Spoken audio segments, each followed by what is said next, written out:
Hey, what's up, people? Welcome to my review for the classic and outstanding film, The Terminator. The first Terminator in the Terminator franchise, which I absolutely adore. This film is absolutely stunning.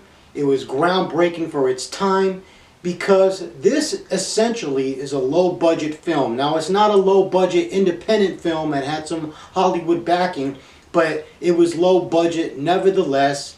And what James Cameron was able to achieve with this is just remarkable, right? So first, you got to give credit to James Cameron and his former wife who helped him write the film, Gail Ann Hurd. So James and Gail Ann Hurd wrote this story together, right? And for me, Gail Ann Hurd, she's kind of like the unsung hero of this franchise, similar to Marcia Lucas for George Lucas's original Star Wars trilogy. And it just has to be stated that Gail Ann Hurd wrote this film with James Cameron, right? That being said, the story is just remarkable. I love this story. I love the themes that this film deals with. You can tell that there was some inspiration from previous time-traveling stories. X-Men Days of the Future Past comic book really comes to mind. But what I really like about this movie are the themes. You have themes of being able to alter one's fate, that we're not controlled by a destiny. And there's also themes about the sanctity of motherhood, right? And other things as well about like humans turning into cold, calculating machines and dealing with that. And I see that in the Kyle Reese character. And one thing that I find absolutely remarkable about this movie is that even though it was low budget, what really sold it, beyond Stan Winston's outstanding special effects and animatronics, what really sold this film was the acting. You could have James Cameron still direct, still have the same story he co-wrote with Gail Ann Hurd. You can have Stan Winston's special effects team still do their thing, but if the acting did not hold up like it did in this film, the story would not have worked as well. And when I watched this film recently, that's really what was so striking. It was the acting, because I was like, man, look at these performances. If these performances were not as good, this story would not have been so believable. And the acting in this movie is what really makes you believe in this world. It's really what makes you believe that these things are occurring, that it could really be happening somewhere, right? And then that aids in the suspension of disbelief. And that's why this movie resonates with me so much, because I believe in the themes that are present in it, right? And it's remarkable. And I think the acting really was outstanding from Michael Biehn, right? Michael did an outstanding job as Kyle Reese. He knocked it out the park. I mean, when you see his performance, you really believe that this guy went through these things. Like, he sells it impeccably. You really feel like this guy came from the future and he's torn by this war, and he has all this trauma, and he is trying to convey to Sarah the horror that the Terminators can produce, and he's trying to convince her the reality of it all, and it's so convincing, his performance. You look in his eyes and you really feel like he is going through this, that he's been through it. It was an outstanding job from Michael. What a great performance. I think, you know, a lot of people praise Linda Hamilton, and she did an outstanding job too, but I really think that Michael is the one that really sold this movie for me. Because if it hadn't worked, if Michael's performance as Kyle Reese hadn't worked, then you would not have believed that this future would have existed. Because a lot of the exposition for this future, even though we get to see a lot of future war in this film, especially compared to the other movies, or at least the first three, is it's Michael's dialogue, right? He explains a lot of it, and the world building, a lot of it is from the Kyle Reese character. And he sold it, man. Michael sold it to a T. He did an outstanding job. And then coming back to Linda Hamilton, my God, Linda Hamilton, you totally believe that this vulnerable woman who doesn't necessarily like believe in herself that much, she doesn't really value herself to the degree that Kyle Reese is trying to convey to her, that she's basically the mother of the savior of mankind, right? And how important she is, and that not only is she important because she's a mother, but she's also a warrior in her own right, right? And she's like, I can't be like that. And then it's not till the very end of the film that you start to see that transition. And it's not a physical transition, right? Like in Terminator 2, she's been working out, she's strong now, she knows how to use firearms. Instead, the transition is a spiritual one and a mental one. So she starts the film out as kind of vulnerable, kind of clumsy, kind of doesn't believe in herself much. It's kind of the hero's journey, right? That's present in these types of movies, and this is why they resonate with us so much. By the end of the movie, she's pushing back to the Terminator. When it comes to life and death, she's pushing back, and she's like, "You're Terminator, fucker," right? And she even goes to Kyle Reese, who wants to give up, and she's like, "No, gotta keep moving, on your feet, soldier." It's like she has it now. She's developed it now. She's gotten into herself and was able to retrieve what was already there, right? That strong person, that strong woman. And I think it's a remarkable transition, and the transition continues in the second film. And yeah, so the performances are really what sells this film to me. And let's not forget about Arnold Schwarzenegger, right? Who can forget about Arnold Schwarzenegger, who you totally believe that there is a T-800 endoskeleton underneath him, right? You totally believe that he is a Terminator. His performance was outstanding. The way that he moves his eyes, like he moves his head first and then his eyes follow, like he's a machine tracking something, tracking his game, right? He's hunting, right? The way that he shifts his body, he shifts his hips first, and then the rest of his body follows like a machine, man. And it's just like, wow, remarkable performance, right? And not to mention, I mean, this is Mr. Olympia. He's huge, he's swole, he's buff, and that just helps sell it, right? And another thing that I absolutely love about this movie is that this is sci-fi, cyberpunk, neo-noir horror, right? And I emphasize on the horror aspect of this film because that's where this franchise lost its way. Especially after Terminator Salvation, right? It just seemed like after Terminator 2, each subsequent film forgot that this thing started out as kind of a horror movie, right? The Terminator is like Jason Voorhees coming after you, trying to kill you. You run away from him, man. And if you try to stand up to him, the chances of death are very high, right? By the time we get to Terminator Genesis and Dark Fate, it just feels like it lost that horror element, right? Like, you want to feel like these Terminators are unstoppable. You cannot fight them, right? You want to feel that way. And that's what I love most about this movie, because this movie is pure unadulterated horror, right? And it's like when the characters try to fight against the Terminator, it's like the chance you feel that these characters may not make it, and you feel that to a significantly high degree. So that's one thing that I really appreciate about this film.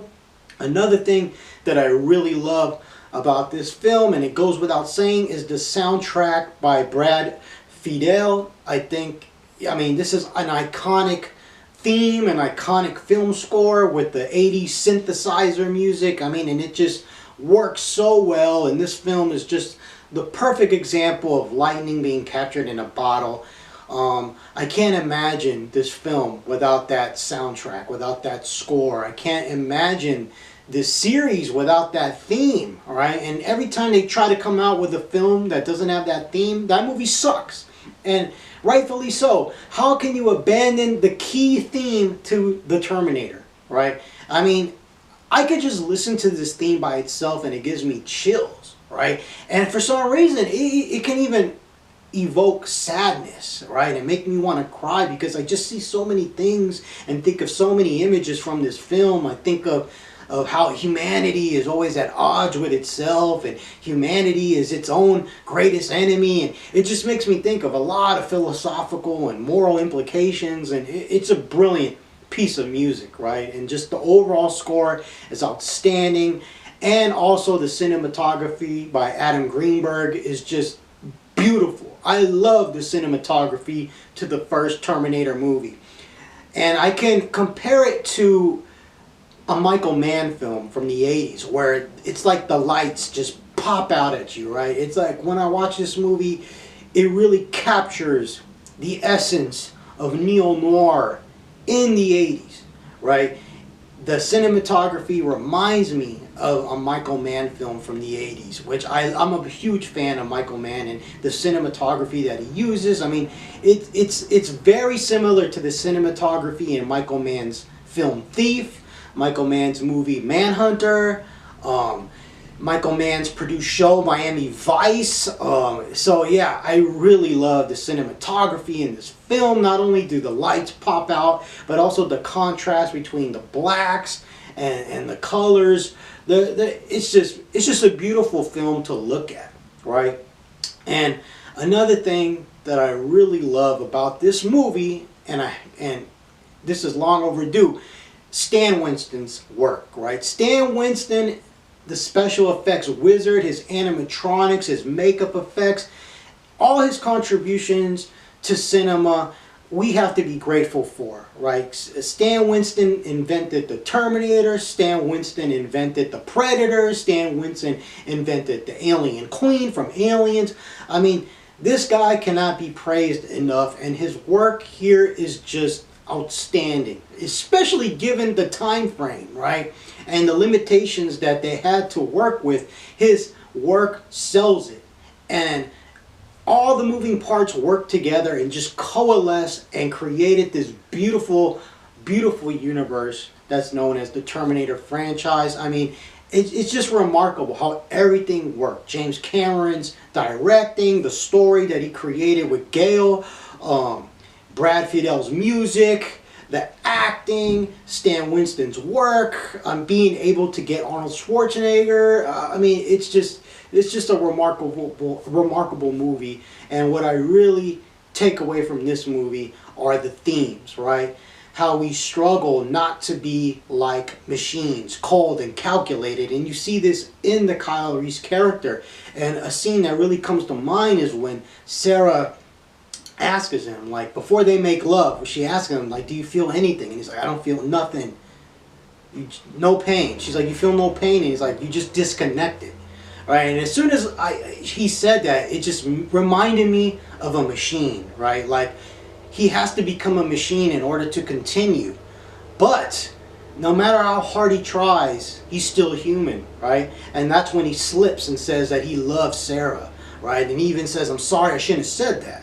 Right? And eventually this leads to them making love and the creation of John, the future savior of mankind. But it's a lot to think about, right? How we're becoming like machines, or sometimes we have to be like that in order to keep going, right? And what are the implications of that? And even what are the implications of that for humanity, you know, in a larger context? And I love the themes about being able to control one's fate, right? There is no destiny and things like that. And then there's also themes about how precious motherhood is, right? And I really love that, right? There's not too many movies that touch upon that anymore. And to me, there's nothing more powerful or greater than the power of motherhood, right? Mothers are the first teachers of the child. We all come from a mother. They're literally the first human being that we know and experience, right? And this is not talked about enough. And yeah, so those are just some of the things that this film makes me think about, and why it resonates with me on such emotional, and mental, and even spiritual levels. So let's get with this review for The Terminator, one of my favorite movies. One of the greatest science fiction horror movies of all time. So yeah, let's get started. So apparently The Terminator has been released in 4K, but it's only viewable on HBO Max. So in other words, it hasn't been released on UHD 4K disc. So it's not available for home video release. And man, this guy James Cameron just loves to torture me. First, he makes me wait 20 years for The Abyss to come out, not just in 4K, but even Blu-ray. So for 20 years, I had to watch The Abyss on a crappy DVD that just looked unclear and was letterboxed. Now I gotta wait for The Terminator, right? I mean, I'm just a big fan of hard copies, physical media, and this is just a tease. Nevertheless, seeing The Terminator in 4K is just beautiful. It's been a long time coming, and it looks gorgeous. And right away, as soon as the film begins, we hit the ground running and we're introduced to the future world where it's Judgment Day has occurred and mankind is basically near extinction, living under the stranglehold, the iron fist of Skynet and the Terminators, right? So right away, I'm impressed by the miniatures and the special effects. They look beautiful. I don't care what anybody says. I prefer miniatures and film compositing and things like that over CGI any day. Like, this looks better to me than CGI because it's actually physically there. It's actually reflecting light onto film, right? It's not a digital creation where you have to recreate light in an artificial environment. All right, so that's why I prefer these old school effects, and this film looks beautiful, right? And we're introduced to so much lore. We're introduced to all these Terminators and the kind of weaponry that they utilize, the ships, all that stuff. So we get the opening subtitle: "The machines arose from the ashes of the nuclear fire. Their war to exterminate mankind has raged for decades, but the final battle would not be fought in the future. It would be fought here in our present, tonight." All right, and I mean, reading that for the first time, you were just like, whoa, oh, okay, right? So right here is when it really takes you in, and we hear Brad Fiedel's music, right? And this soundtrack is just mind-blowing. I cannot imagine this film without this soundtrack, this synthesized soundtrack. It's just beautiful. This melody really gets to me, man. It really does. It makes me emotional. I love this melody, right? I love this song. I love this theme. It's outstanding. And then right here, we're sent back to 1984, and Arnold Schwarzenegger, the man himself, looking huge, right? Fresh off the heels of Pumping Iron, Mr. Olympia himself, who is born to play this role, right? And I love this shot where he's like walking, and it just shows the bulk of his physique, and he's just walking and he just surveys the view of LA, right? And the cinematography is gorgeous. Just like I said in the introduction, it looks like I'm watching a Michael Mann film, right? It's like this whole like neo-noir, sci-fi noir vibe going on, and I love it, right? And even with the costumes, like you see Bill Paxton here dressed with his other two comrades, and man, I mean, the whole thing screams cyberpunk to me, and I love the cyberpunk genre, and it's just amazing. And when Arnold Schwarzenegger punches through this guy like he was just like a wet paper bag, and you just see his balled up fist covered in blood. It wasn't just regular blood. I mean, the level of detail, I mean, it was that dark blood, right? Like, it actually like penetrated his internal organs, right? And that was brutal, right? And right away, these punks changed their mind about not giving up their clothes, right? And we really set the tone. We really set the intimidating factor, the fear that this character, the Terminator, is about to generate for everybody in this film. And like I said, this is a horror film. This is a horror film, sci-fi horror. It's a sci-fi horror chase film. And the Terminator, Arnold Schwarzenegger, he's basically Jason Voorhees. He's basically a Michael Myers, man. He's coming after you, so you better run. And then right after this, we get introduced to the great Kyle Reese, played by Michael Biehn. The guy does an outstanding job. I love the details of like his back just having all these wounds. They look like burnt marks, probably burnt marks from being shot by plasma rifles and the wars against the Terminator. And I mean, these prosthetics, they look very real. They look outstanding. And I see the contrast between how the Terminator arrives. So the Terminator, he arrives and he's on the ground, right? And he's kind of like in a fetal position when he arrives. But Kyle Reese, he arrives midway through the air and just plops to the ground, right? I mean, it does something to the viewer as far as how they perceive these characters. Like seeing Kyle Reese flop to the concrete like that midway from the ground. I mean, you could tell that shit hurt. You know what I mean? But it does an excellent job in conveying to the viewer that this is a human. This is not a machine. This individual feels pain, and he is in deep pain. Not only that, but you also see the wounds and the scars he has, and you're like, wow, no, this is a person. This is not a machine right here. This is not another Terminator, right? And then we really set the whole confusion for the character when he asks the police officer at gunpoint, like, what day is it? What year? And then the police officer looks at him like he's crazy, like, what year? You know what I'm saying? Because, yeah, sure, somebody could forget what day it is. They could forget what time it is. They can maybe even forget what month it is. I mean, but to forget what year, it's clearly showing that this person is not mentally stable in the eyes of the police officer. So then Kyle Reese is able to get away from his pursuers, from these police officers that have no idea of the larger context in regards to what the hell was going on, right? And then we're introduced to the great Linda Hamilton playing the great Sarah Connor, one of the greatest female heroines of all time. And again, in this film, she starts out vulnerable, but gradually she begins to believe in herself, right? She's able to dive into herself and find that inner strength, right? And it's a brief introduction, but it's good nonetheless. And then we get right back to Arnold Schwarzenegger basically just trying to find Sarah Connor. He's trying to find her. He's being methodical like a machine would. And then we see the scene where Sarah Connor is working in the diner. And the whole point of this scene is to convey to the viewer that she is enduring misfortune.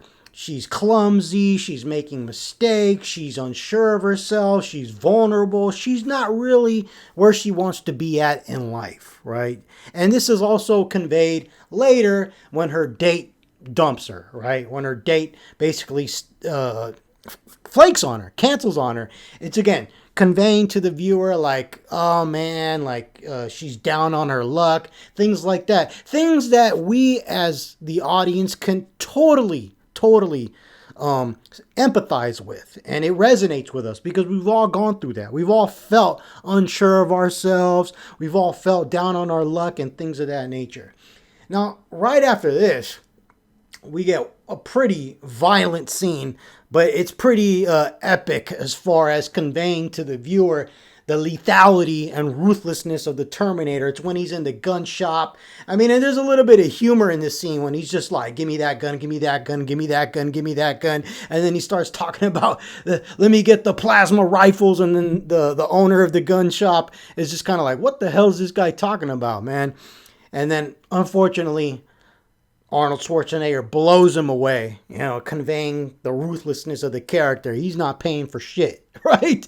But I love this scene, man. And Arnold Schwarzenegger, he just knows how to deliver his lines in such a fashion that it comes out. It's like, I don't know any other actor, especially action star, that can deliver his lines in a way where it's simultaneously ruthless and funny. right? I mean, I shouldn't be laughing, but when the guy's like, "You can't do that," when he's loading up the shotgun, and then Arnold goes wrong, bow, and he just blasts him. Just the way he says the lines, it's funny, but at the same time, it's not funny like you're making fun of it or that you think it's silly. You still feel the threat, but it's like, wow, man, this guy is a ruthless killer, right? So then after this scene, we see Arnold again going through the phone books, being methodical. He kills the wrong Sarah Connor. He doesn't care. He's killing all the Sarah Connors. He needs to make sure that he's 100% efficient. And then gradually, this story starts to spread that women named Sarah Connor are being killed. And ultimately, our protagonist, Sarah Connor, played by Linda Hamilton, starts to hear about this, is starting to get worried and all that. But it doesn't really crank up to 100 degrees until when she's in Tech Noir, that nightclub. That's when she's really scared. Or better yet, when she's at the bar. When she's at the bar, that's when she realizes, like, oh man, another Sarah Connor's been killed. I'm next, right? She's starting to realize the sense of urgency. And the next scene after this, man, it's one of my favorite scenes in the entire film. And that's when Kyle Reese has his flashback to the future war. Say what you want, man. Everybody loves Terminator 2. Everybody automatically says Terminator 2 is the best one. It was better than the first film. And, I don't disagree with that. I mean, I don't like to say it was better than this one. To me, they go hand in hand with each other, right?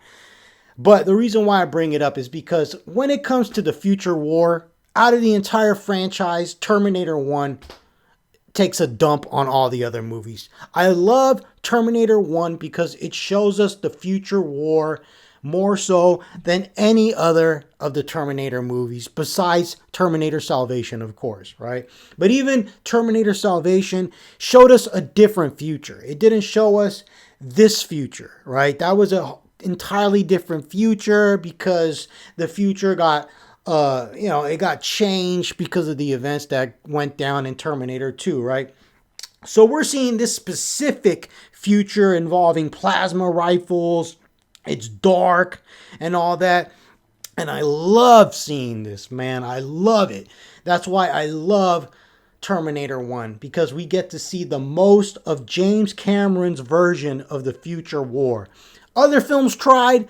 Terminator Genesis tried, but it came across comic bookish. But right here, we see the ruthlessness, we see the lethality of it all, and it just looks beautiful. Like I said in the introduction, the miniatures, the way that James Cameron is able to intercut his actors on sound stages with miniatures and use compositing to make it all feel real.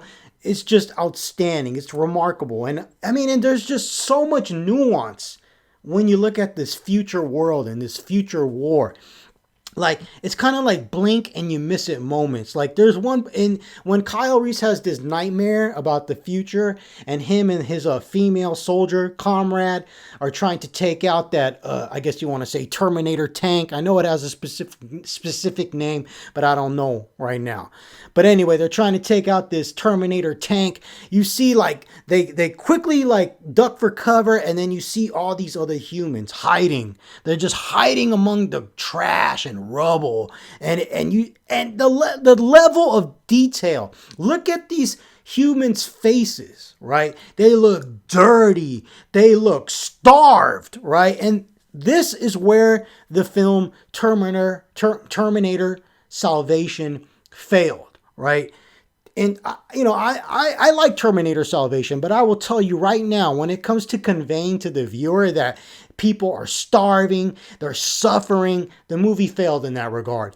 In James Cameron's version of the future war, you feel like human beings are on the brink of extinction. They're starving, they're dying, and it's really conveyed well. And like I said, there's so much nuance. So I really love this scene. Kyle Reese and his female comrade try to take out this tank. his female comrade gets blasted to bits. And I gotta admit, that special effect when she gets blown away, she basically gets disintegrated. It looks outstanding, right? Today, that would be done CGI, and you would just kind of look at it and be like, yeah, that was CGI, whatever. But when I see it like this, I'm like, whoa. like that looked very convincing for practical effects. So Kyle Reese, he's able to take out that tank in this future nightmare. However, he hops into this car, and man, this scene is so great. Like, he jumps into this car, he's driving. Another comrade is basically operating the gun on the roof of the roof of the car, and they're shooting at I guess you want to say a Terminator fighter jet. I know there's a specific name, so to the Terminator fans, the ones that really are into this lore, I apologize, but you know what I'm talking about.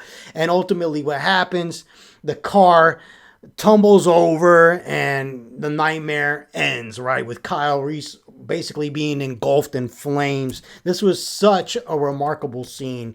I loved it so much, man. And another excellent little nuance about this scene is that this whole nightmare began because Kyle Reese was just chilling in this car, and he was just looking at modern 1984 technology, right? He was looking at some construction trucks or something like that, right?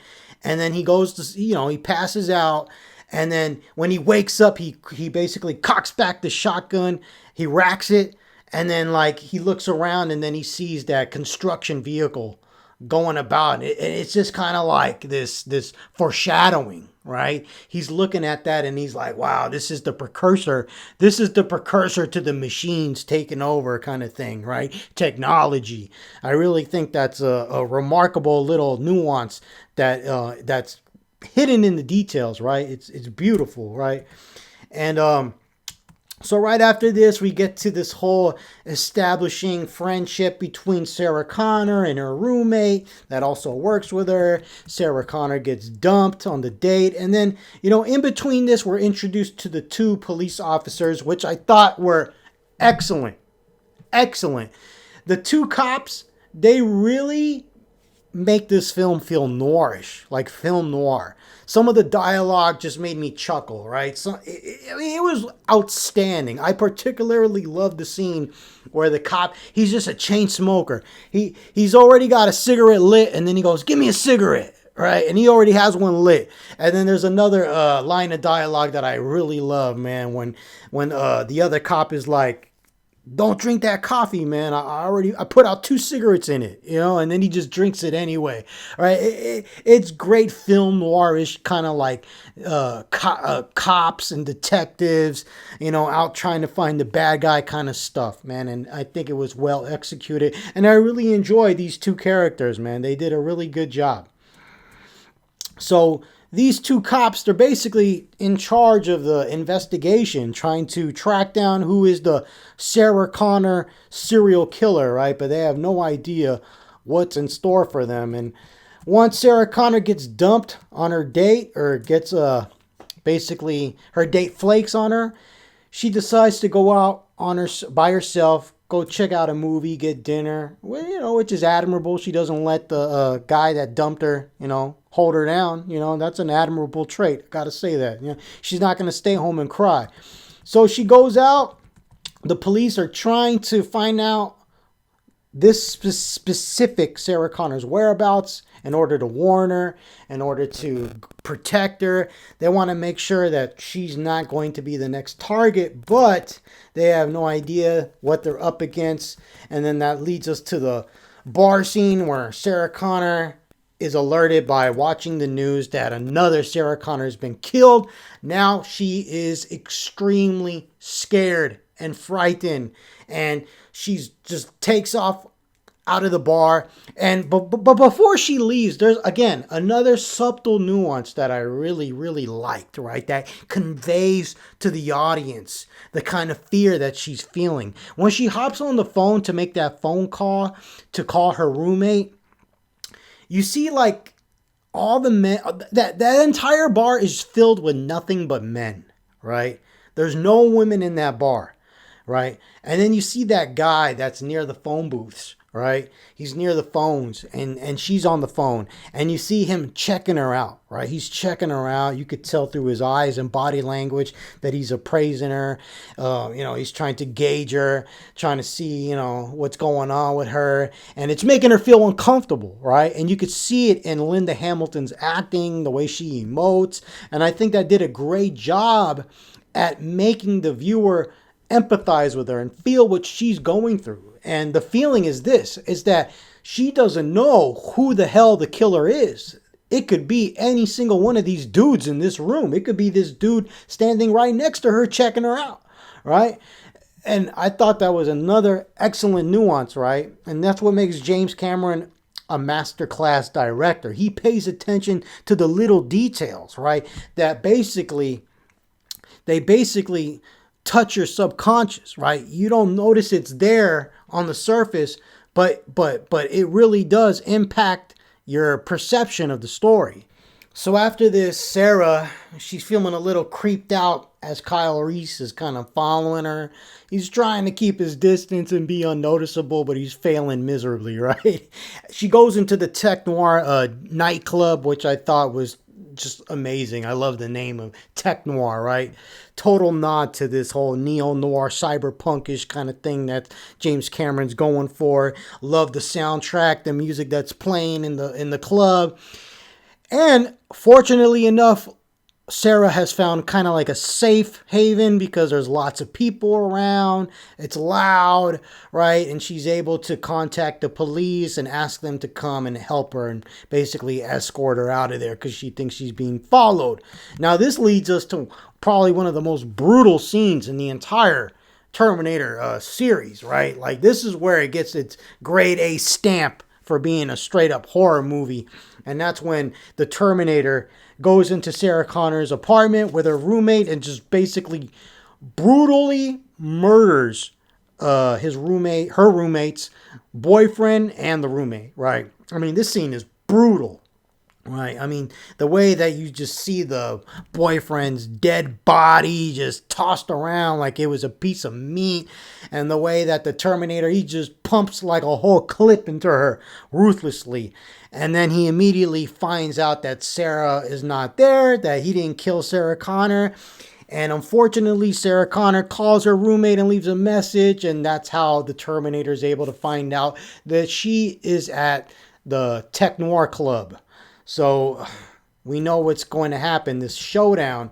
And it truly is epic once it happens. So the Terminator shows up at the Tech Noir Club. And we have, this is such a beautiful shot. Right, the Terminator's going in there, intimidating as hell, breaks the fingers of the bodyguard that tries to stop him like he was just a stuffed animal, like he's nothing, right? Arnold Schwarzenegger's just walking in there like a tank. He sees Sarah Connor. He pulls out his gun, uses the infrared beam, have this beautiful shot of that infrared beam just being just pointed right at the camera. Love that shot. And then boom, Kyle Reese comes to the rescue. We have this epic shootout at the Tech Noir Club. One thing that I really love as far as detail in this scene, and I said it also in the introduction, is the way that Arnold Schwarzenegger moves. The way that he's able to articulate to the viewer that he's a machine, right? The way he moves his eyes, the way that he moves his hips when he's turning around, almost like he's like rotating, right? His hips are rotating like a machine. I love those little details, and even the way that he reloads his weapon. It's like it's done in such a mechanical way that I truly believe that what's under this actor's skin or this character's skin is a T-800 Terminator, right? It's amazing. And then Kyle Reese again comes to the rescue, blasts Arnold Schwarzenegger out the window, and then here we go with the whole horror chase movie aspect going on here. And Arnold Schwarzenegger, that shot when he jumps on the car, he just jumps through the flames and he gets his eyebrows burned off, and then he just punches through the window. That's another epic shot. And then again, the way that Arnold Schwarzenegger moves, the way that he takes out that cop, and then he basically takes the cop's vehicle. It's done in such a mechanical way that you really believe that this is a Terminator. This is a machine. And then we have an epic car chase that I absolutely love. And what I really love about this car chase is the acting. Again, like I said in the introduction, this film would not be anywhere near as good if it wasn't for the impeccable acting by the entire cast. The way that Kyle Reese and Sarah Connor go back and forth between bickering, fighting. Sarah wants to get the hell away from Kyle. She doesn't know who he is. She doesn't know he's a good guy. She thinks he's a psycho killer too, right? It's executed so well, right? You really believe that this is going on, almost like I'm getting kind of like documentary vibes here. Like I'm really looking at a real life situation that's going down. Like it doesn't feel Hollywoodish at all. It feels like it's happening really right now in the real world.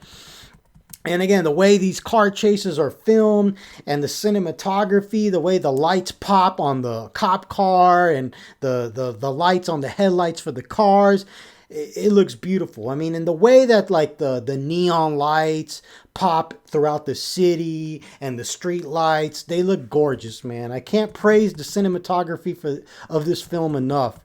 And then one thing that I absolutely love, and like I said in the introduction, is that Kyle Reese does a lot of exposition through dialogue, right? A lot of the world building for the Terminator franchise was done through the dialogue in this film. And you have to really sit back and admire that because this is an action film and it was executed so well. So in the middle of this chase scene, we take like 2-3 minutes with Kyle Reese and Sarah hiding in the parking lot. And while they're hiding, he's doing the world building. He's conveying to Sarah what's going on. This is what's going on. This is how the Terminators operate. This is the world I'm from. And it's an outstanding job. It's such a great way to convey to the viewer, to inform the viewer what the hell's going on, to build the world.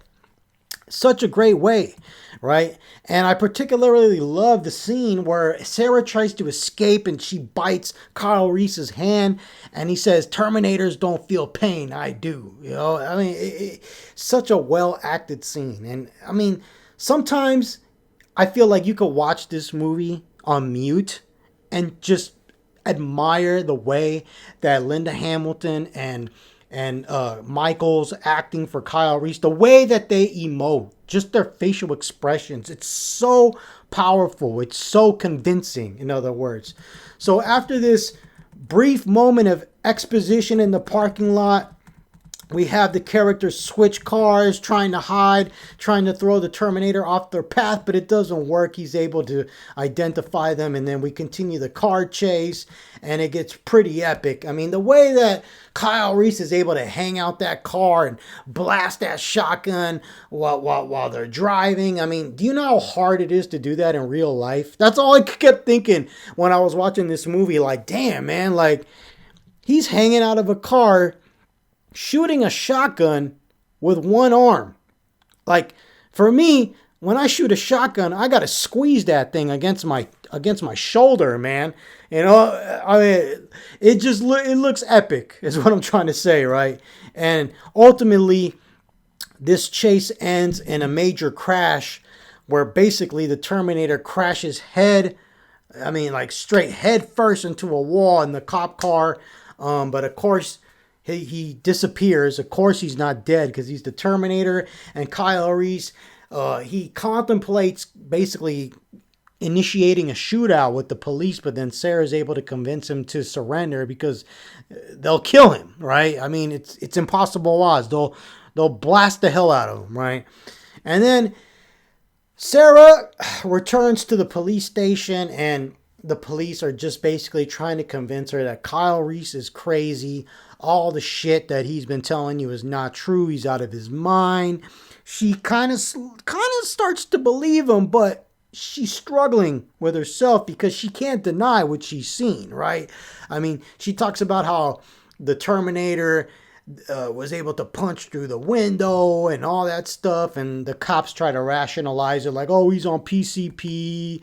Oh, the guy had a bulletproof vest. I mean, well, that's what cops do, right? They're skeptics for the most part. Then we see Arnold Schwarzenegger. Pretty trippy scene that I remember when I was a little kid. Really, basically tripped me out. And that's the scene where the Terminator basically fixes his wounds, or fixes himself, right? He fixes the gears in his arms, and you see him cut his arm open, and it's all gory, and you see all the gears and the machinery in his arm, and then he takes out his artificial eye, and then you see the Terminator eye underneath the red lights and stuff. I remember thinking that was so cool when I was a little kid, and it's still cool even when I'm an adult, man. I mean, I love these special effects, these makeup effects, these prosthetics. Stan Winston's work is just outstanding. I really wish people would give Stan Winston more credit. Right? He's no longer with us. He passed away. But Stan Winston is a legend. And I wish more people knew about him, man, because he created so many iconic monsters and things like that. So one thing that I thought was really interesting is the scene where they're interrogating Kyle Reese, right? We got the psychiatrist who pops up in Terminator 2. And I like the parallels that are going to happen between Kyle Reese and this psychiatrist and basically Sarah Connor in Terminator 2, right?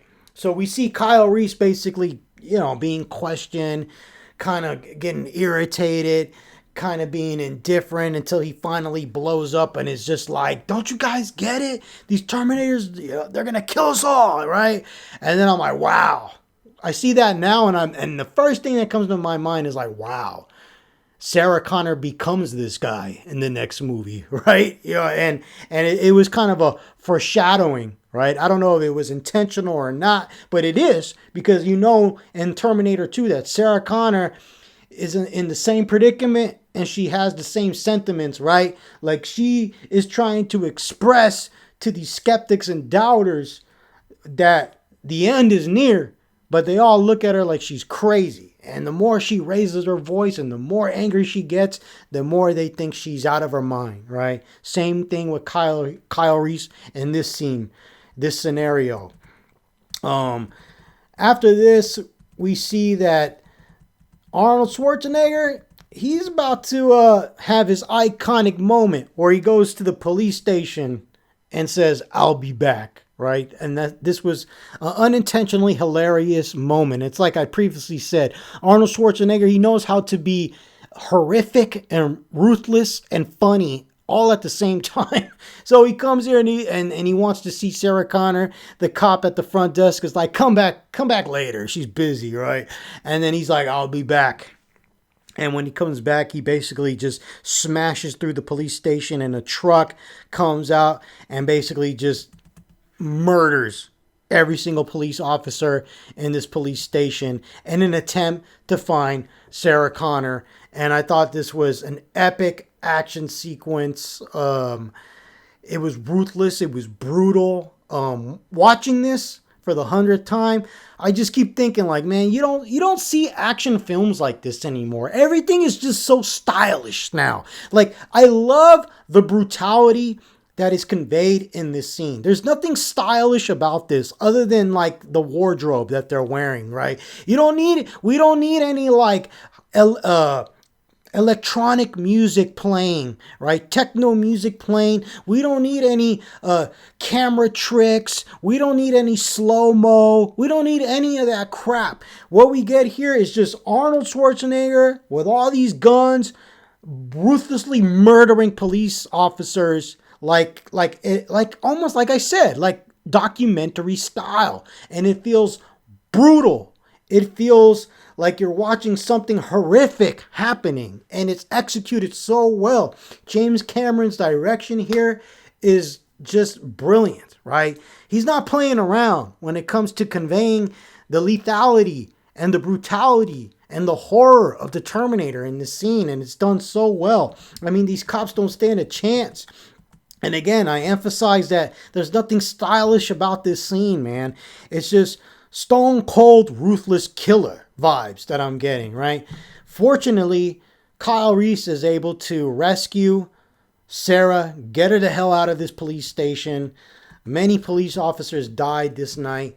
And this night, another thing that I love about this franchise, or this specific scene that I just talked about, is that this night, when the Terminator, when Arnold Schwarzenegger went in there and killed all these cops, this is like a night that just lives in infamy throughout the entire franchise. They talk about it in Terminator 2.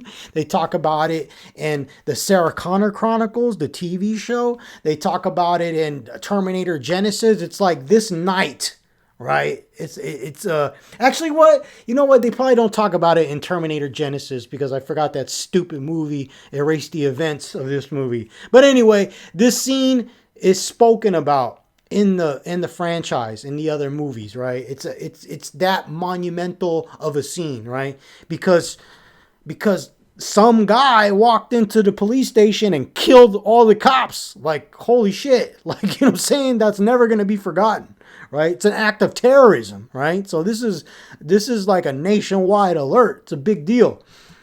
So after Kyle Reese and Sarah escape, they have a moment together, and then we get more exposition. They spend the night together, and I guess you want to say in underneath a freeway or something like that. But anyway, we get more future war scenes, which I love. And again, just like I said, I love this movie so much because it shows us so much of the future war. And in this flashback, we see more of how the humans live. And like I said, that's why I like James Cameron's version of the future war. We see human disparity. We see children looking filthy, looking malnourished. We see children eating rats. We see human beings starving. We see human beings living in despair, right? And it's conveyed so well. The costumes, they're dirty. Compare the costumes here to the costumes you see in Terminator Salvation, right? Like, I hate to bang on Terminator Salvation because I thought it was an okay movie, right? I like the movie. I don't hate it like some people do. But I will be one of the first to admit that look at the costumes here and look at the costumes in Terminator Salvation. The costumes in Terminator Salvation look like they were made in a Hollywood studio, right? These costumes, guess what? They don't look like costumes. They look like clothes that people wear in the Holocaust, right? You know what I'm saying? The nuclear Holocaust, right? And that was the point. So in this scene, Kyle Reese thinks he has a moment to rest, and the human, I guess you want to say the refuge of the last remaining humans in this future war. And we see that he has this photo of Sarah Connor that John Connor gave him. John Connor, who is basically the leader of the human resistance and the savior of mankind, right? And he's looking at this photo, right? And it's basically the only glimpse of a woman who is not unkept, who has not lived in this decadent, awful future, right? And that's why he says he falls in love with her, right? Even though, let's be honest, man, he didn't fall in love with her. He fell in lust with her. But I give the guy a break, man. I mean, he's coming from a messed up future, right? So you know, I'll just leave it at that. But anyway, he thinks he can have some downtime, but all of a sudden, a Terminator infiltrates the human camp, right? And again, another thing I love is that we get to see another Terminator, right? This isn't Arnold Schwarzenegger. This is a whole different dude, right? A whole different Terminator. And he goes in there with like this plasma minigun, and he's just mowing down the humans ruthlessly, methodically. And you really get a sense that the war against the machines is completely hopeless. There is nothing you could do about it. You are going to die. These Terminators are going to kill us all. I really think that was the point of this scene. And then once you see the photo of Sarah Connor burning in the flames, again, to me, it just symbolizes hopelessness, right? And I think James Cameron did an excellent job with that. And then after this, we get another awesome scene with Arnold Schwarzenegger as the Terminator, right? He's in the apartment, and then the janitor, or I guess you want to call the custodian or maintenance guy, is like, he smells something funky, and he's like, "You got a dead cat in there?" And then you see all the responses that the Terminator can choose from in his mind, and you see it in his vision, and it looks like a computer screen. It's all red, and you see all the options, and he chooses "fuck you, asshole," and then you just hear Arnie like, "fuck you, asshole." And I can't help but chuckle every time I see that. And again, it's funny, but the Terminator is still intimidating as hell. I'm not laughing at him, right? You know, it hasn't degraded his level of fearsomeness whatsoever, right? And then when the Terminator walks out of the apartment holding those guns, that huge gun, and then he walks by that dude, and then the dude's just like, "Damn!" All right? I mean, it's hilarious, man. It's so funny, right? But in an unintentional way, right? So Sarah Connor and Kyle Reese decide to basically hide in a motel. Sarah thinks she can call her mother for help, but the Terminator, being methodical as he is, has already killed Sarah Connor's mother. He's already one step ahead of the game. He knows he's able to predict her actions, right? And he's able to disguise his voice and pretend to be Sarah Connor's mother. He's going to do anything he can to kill the mother of the savior of mankind. And since I bring that up, I just want to say I really love this movie for the way that it values motherhood, right? Really. Being a mother, mothers are the most precious thing in this world to me. And I really value this film for acknowledging that, right? And there's almost something kind of like, I don't know what the word is exactly. I want to say biblical, but there's nothing in the Bible kind of like this. You could say Catholicism, maybe, with the whole like Mary, Hail Mary, the way that they really value Jesus's mother. But you know, that's a Catholic Church thing. That's not a Bible thing, right? But nevertheless, I really appreciate the way that this film values motherhood, and there's something very almost spiritual and theological about it. I guess that's what I'm trying to say. And you don't see that in movies today, right? In movies today, the woman don't need no man, the woman don't need no kid, the woman just needs a gun and she just kicks ass. I don't need nobody, right? But here it's like, no, she has value as a mother, right? I mean, and there's nothing more, I guess you want to say, girl powerish, woman powerish to me than being a mother, right? I don't agree with these contemporary feminists that think that being a mother is somehow some kind of like compromise. Like, you compromise, you became a mother. Oh, you should have pursued your career. Nah, I'm sorry, man. Being a mother is a million times more valuable, has a million times more value than pursuing some career. Like, you are literally creating humankind, people. So that's just my little tangent. So let's move on. So the Terminator knows now where Kyle and Sarah are. He's going to that motel. And it's here that we have the scene where literally John Connor is conceived. Kyle Reese slips and he tells Sarah Connor that he loves her, right? I think this is a very touching scene, particularly because, let's face it, these two don't love each other. It's impossible for them to love each other. They don't know each other. But what I'm seeing here when I see this scene is I'm seeing two lost souls that are taking refuge in each other, right? So in a way, it is a type of love. It is. Because these two lost souls, you have Sarah, who basically feels lonely. She's unsure of herself. She's unsure of her value. She's down and out. She's feeling unlucky. She comes across this guy who's from this awful future. He's never been with a woman or anything. However, the only thing that he's ever had as far as, like, I guess you want to say, attraction to a woman is this picture of her, right? So in a way, he is in love with her, even though it's not the kind of love like, I know you and I like your personality, etc., etc. So you see these two lost souls take refuge in each other's arms, right? And it is a type of love, right? Even if it is a little bit of lust, but I'm not gonna downplay it, and I'm gonna say that there is love here.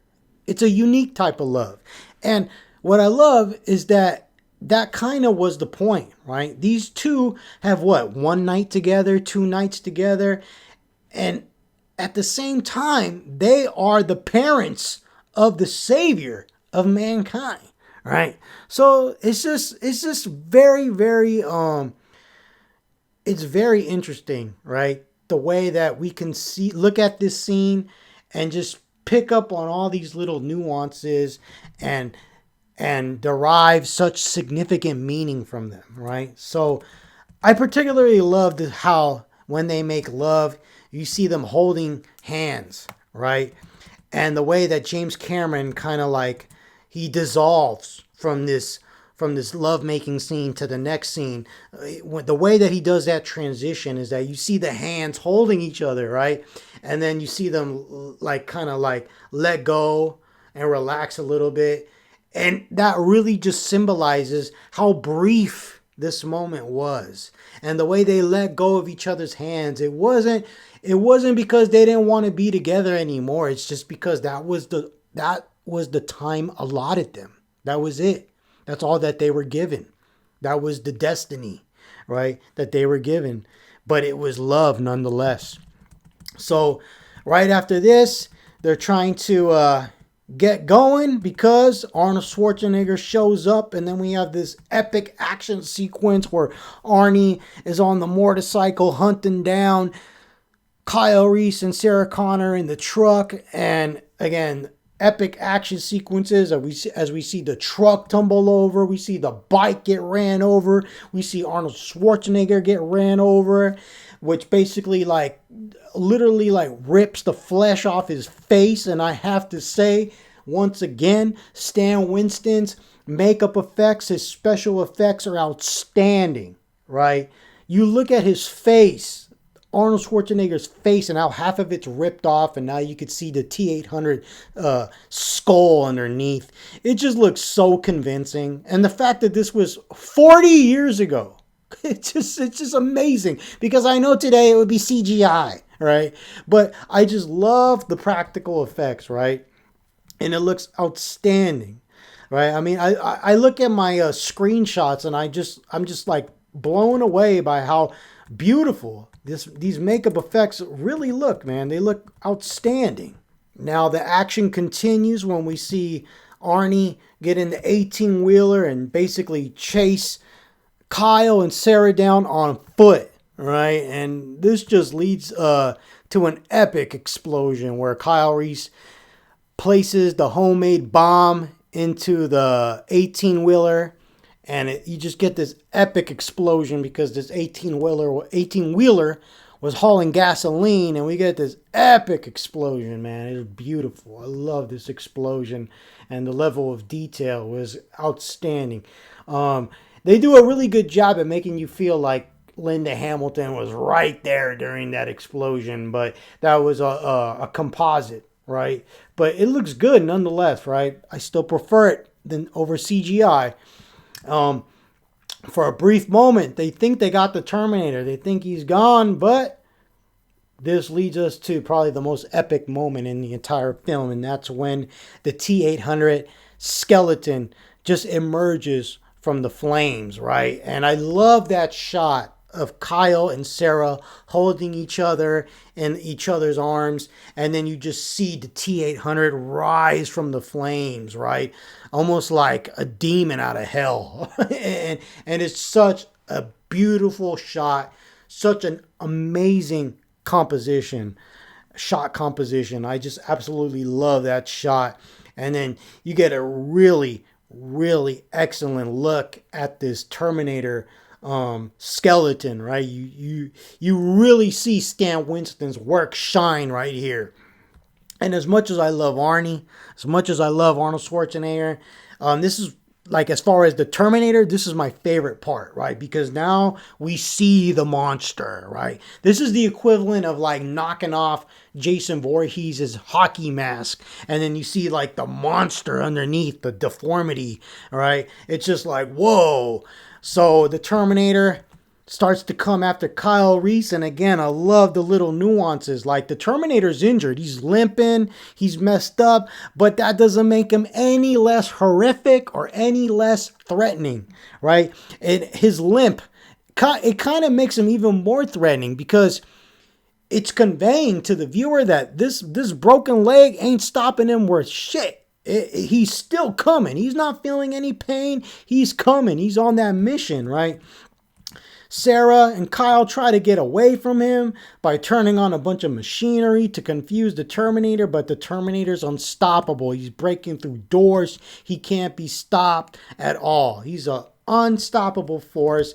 And that's why this is one of the best out of the entire Terminator series, because it just felt like with each subsequent film, the Terminators got more easy, they got less threatening. The human beings, the protagonists rather, they're standing up to the Terminator. They're getting killed within the first 20 minutes. I'm looking at you, Terminator Genesis. But here, this one Terminator, it's like, no, you don't stop and fight it. You run away, you run away, you run away until you're cornered, and then all you got left to do is fight it. But it ain't something you want to do. You're scared out of your mind.